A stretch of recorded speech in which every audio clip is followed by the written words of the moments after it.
Good morning. मैं हूं Aslam sir और मैं आज आपको पढ़ा रहा हूं जो कक्षा 9, 10, 11, 12 में वो सूत्र आता है और वही चीज मिला के पॉलिटेक्निक में देता है। आप जानते हैं पॉलिटेक्निक में 75% 8, 9, 10 का रहता है, अब 25% इंटर का रहता है। जानते हैं कि नहीं? आप लोग मालूम है कि नहीं?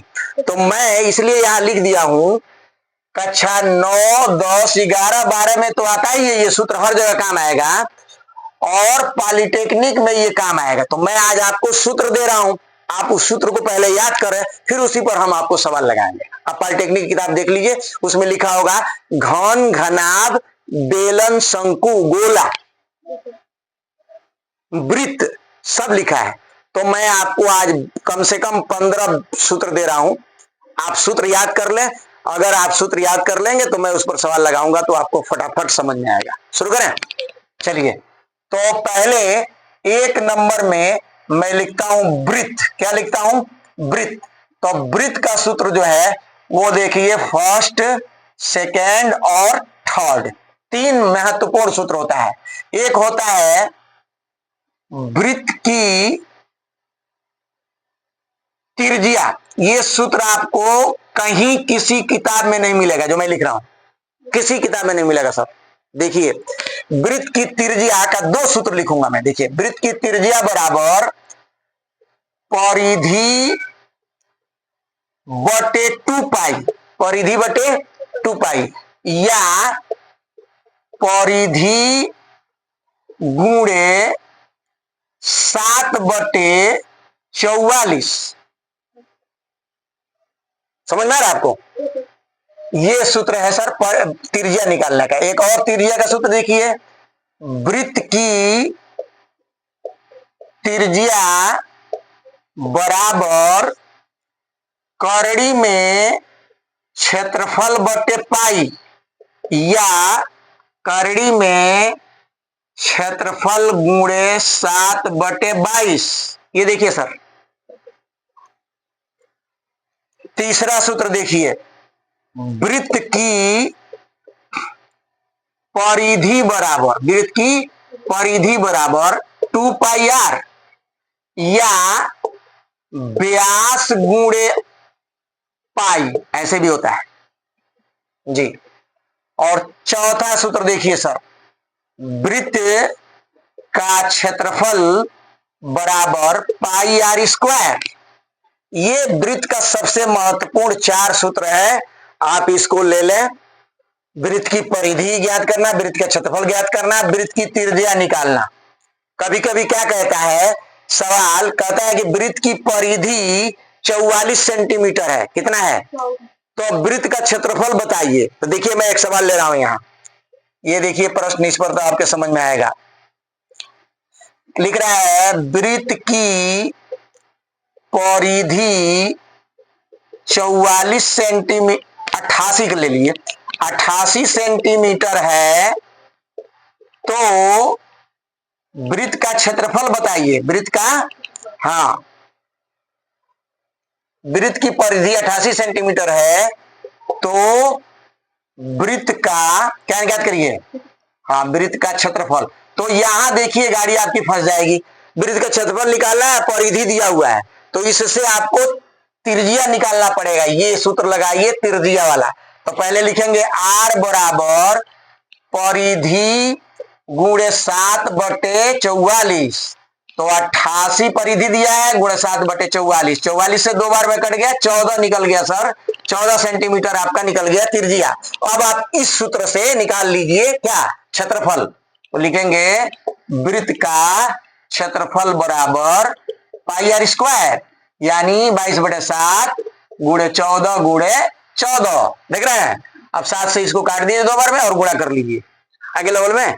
इस तरह से लगाया जाता है। दूसरा देखिए, मैं ले रहा हूं, मिटा दे इसको आप स्क्रीन टच कीजिए, इसको याद करिए। ये वृत्त का सूत्र है सर। हमको ज्यादा लिखना है इसलिए थोड़ा जल्दी कर रहे हैं। हमको आपको पॉलिटेक्निक वालों को भी देखना है, देखिए यहां लिखा हुआ है, और 9, 10, 8 को भी देखना है। ये अगर सूत्र याद कर लिए, समझिए कि बोर्ड के परीक्षा में भी काम आ गया और आपके पॉलिटेक्निक में भी काम आ गया, जिससे आप जेई बन जाएंगे, जूनियर इंजीनियर सर। ये देखिए, अब हम आपको बता रहे हैं घन। क्या बता रहे हैं? घन। घन वो है जिसकी लंबाई, चौड़ाई, ऊंचाई तीनों बराबर हो। समझे ना? तो घन का इसमें लिख लीजिए 3-4 सूत्र इसमें भी दे दे रहे हैं हम आपको। घन का आयतन बराबर होता है भुजा पर 3 घात। क्या होता है? हाँ, भुजा पर 3 घात। तो हम ये लिख रहे हैं भुजा को। दूसरा सूत्र होता है घन का विकर्ण। क्या होता है? घन का विकर्ण बराबर 1 करनी में 3, यानी भुजा करनी में 3। क्या होता है? भुजा करनी में 3। तीसरा देखिए सर, घन का संपूर्ण पृष्ठ। क्या होता है? संपूर्ण पृष्ठ बराबर होता है 6a स्क्वायर, यानी 6 गुणे भुजा पर 2 घात। आप इसको रट लें यार, सूत्र है, बहुत काम के आएगा। तो ये 3 महत्वपूर्ण सूत्र है जो घन के लिए है। आगे समझ में। अब देखिए तीसरा ले रहे हैं हम घनाभ। क्या ले रहे हैं? घनाभ। घनाभ वो है जिसकी लंबाई, चौड़ाई, ऊंचाई अलग है। जैसे आप ईंटा देखे होंगे, जिसकी लंबाई अलग होता है, चौड़ाई अलग, ऊंचाई अलग।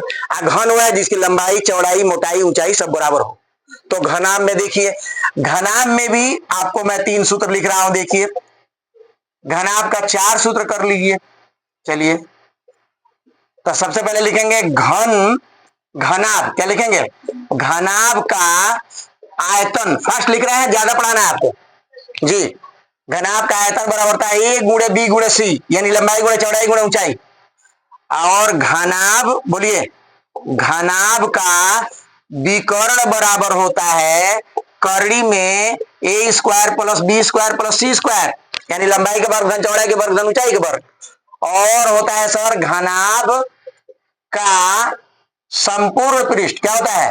हाँ, संपूर्ण पृष्ठ बराबर 2 गुणे करड़ी में कोष्ठ में A B plus B C plus C ए।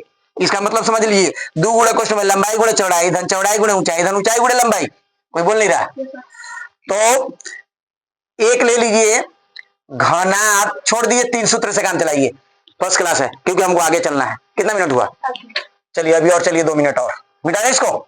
चलिए, इसको स्क्रीन टच करते जाइए, आप इसको सेव करिए और एकदम रट लीजिए, याद कर लीजिए। तब इसी पर सवाल बढ़ा देंगे। एक के दिन 10 मिनट में 20 सवाल। 10 मिनट में कितना सवाल? यस सर, 10 मिनट में 20। मैं असलम सर हूं। चलिए, अब मैं ले रहा हूं बेलन। क्या ले रहा हूं मैं? बेलन। बेलन में भी 3 सूत्र लीजिए आप, फर्स्ट सेकेंड थर्ड। ये लीजिए, देखिए, बेलन, बेलन सिलेंडर को कहते हैं, जो ऐसे गोल होता है, ऐसे जो बनता है, आप देखे होंगे। ये देखिए, ये है सर बेलन, देख रहे हैं? हाँ, बेलन। ये इसकी त्रिज्या है, ये ऊंचाई है, देख रहे हैं? तो ये होता है। तो बेलन का आयतन बराबर होता है आधार का क्षेत्रफल। बोलिए। हाँ, आधार का क्षेत्रफल शॉर्टकट में लिख रहा है, गुणे ऊंचाई।